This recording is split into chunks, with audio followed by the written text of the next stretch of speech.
Habari zenu, karibuni tena kwenye The Healing Diaries.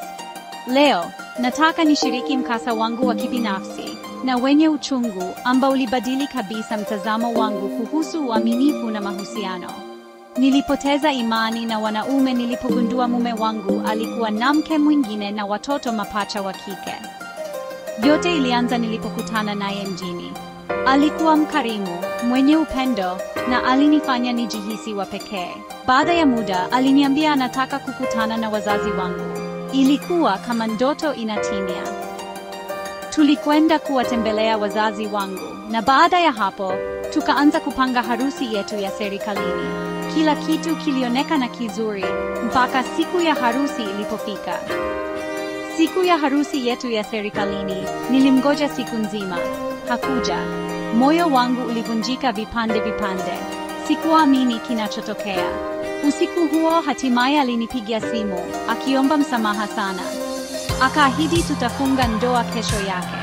Niliumia, lakini bado nilimwamini. Alichokifanya baadaye kilinishangaza. Asubuhi iliyofuata, alifika mapema nyumbani kwa wazazi wangu, na tukaenda pamoja kufunga ndoa. Licha ya yote, bado nilitegemea penzi letu lilikuwa la kweli. Baada ya harusi, tukaanza maisha yetu katika nyumba ndogo.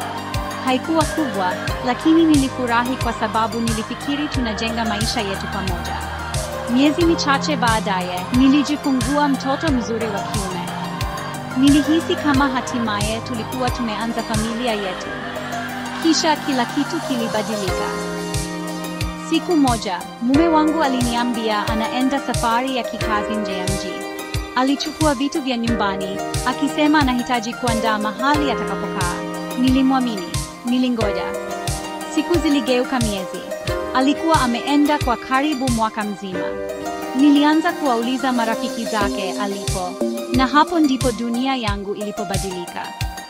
Rafiki yake mmoja wa karibu hatimaye aliniambia ukweli. Kabla hatujafunga ndoa, mume wangu alikuwa tayari ana mke mwingine na watoto mapacha wa kike. Na sasa, alikuwa akiishi nao. Nilihisi kama moyo wangu umesimama. Nilihisi kudanganywa, kudhalilishwa, na kuvunjika moyo kabisa. Kwa moyo mzito, nilifanya uamuzi mgumu. Niliondoka na kurudi nyumbani kwa wazazi wangu na mwanangu. Ilibidi nijijenge upya, nipate nguvu zangu, na kujifunza kuamini tena. Si wanaume, bali mimi mwenyewe. Kwa yeyote ambaye amewahi kusalitiwa, nataka ujue, uko peke yako.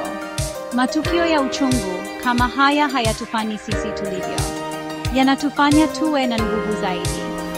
Kama umewahi kupitia kitu kama hiki, ningependa kusikia hadithi yako. Acha maoni hapa chini, tushiriki na kusaidiana katika safari hii ya uponyaji.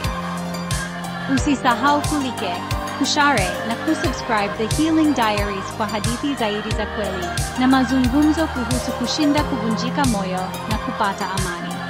Kumbuka, haijalishi kimetokea nini, unastahili upendo, uaminifu na furaha. Tutaonana kwenye video ijayo.